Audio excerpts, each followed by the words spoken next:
Encounter NUS ప్రజా సంక్షేమమే అంతిమ లక్ష్యం.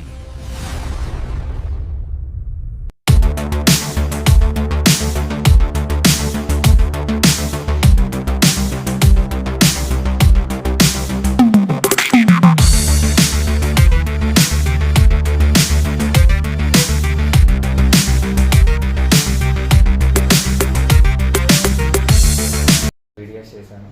సో BDS తర్వాత ఈ సివిల్స్కి ప్రిపేర్ అవ్వాలి అని చెప్పేసి హైదరాబాద్కి వెళ్ళి కోచింగ్ తీసుకున్నాను. సో సివిల్స్ రాస్తూ 2023లో APPSC Group 1 కూడా పడింది. సో 2023లో నాకు DSPగా సెలెక్ట్ అయ్యాను.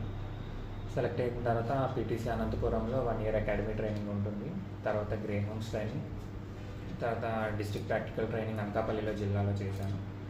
అన్నీ కంప్లీట్ అయిపోయిన తర్వాత నా ఫస్ట్ పోస్టింగ్గా నేను సత్తెనపల్లి SDPOగా చార్జ్ తీసుకున్నాను.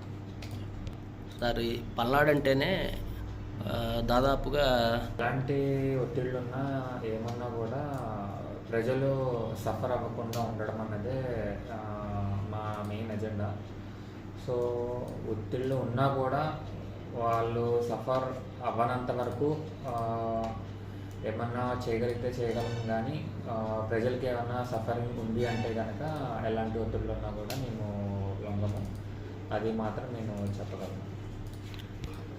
ఇంతకుముందు నేను అనకాపల్లి జిల్లాలో చేశాను. సో కంపారిటివ్లీ ఇక్కడతో పోలిస్తే అనకాపల్లి జిల్లాలో గాంజా ట్రాన్స్పోర్టేషన్ కానీ గాంజా వినియోగం కానీ చాలా ఎక్కువగా ఉంటుంది.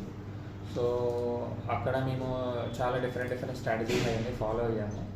ఆ ట్రైనింగ్లో నేను నేర్చుకున్నాను కూడా.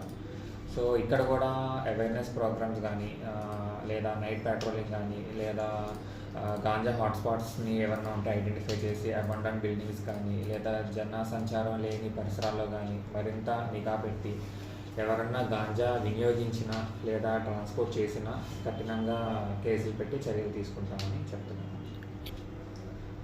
సో యువతకి ఎప్పుడు కూడా మీరు ఒక డ్రీమ్ని పెట్టుకోండి, ఆ డ్రీమ్ని ఫుల్ఫిల్ చేయండి. మీ పేరెంట్స్ మిమ్మల్ని చూసి ప్రౌడ్గా ఫీల్ అవ్వాలి. వీళ్ళు నా కొడుకు, వీడు నా కూతురు, వీళ్ళు పలానా సాధించారు అని చెప్పేసి వాళ్ళు ప్రౌడ్గా నలుగురికి చెప్పుకున్నారు అంటే కనుక this is the success I feel. Okay.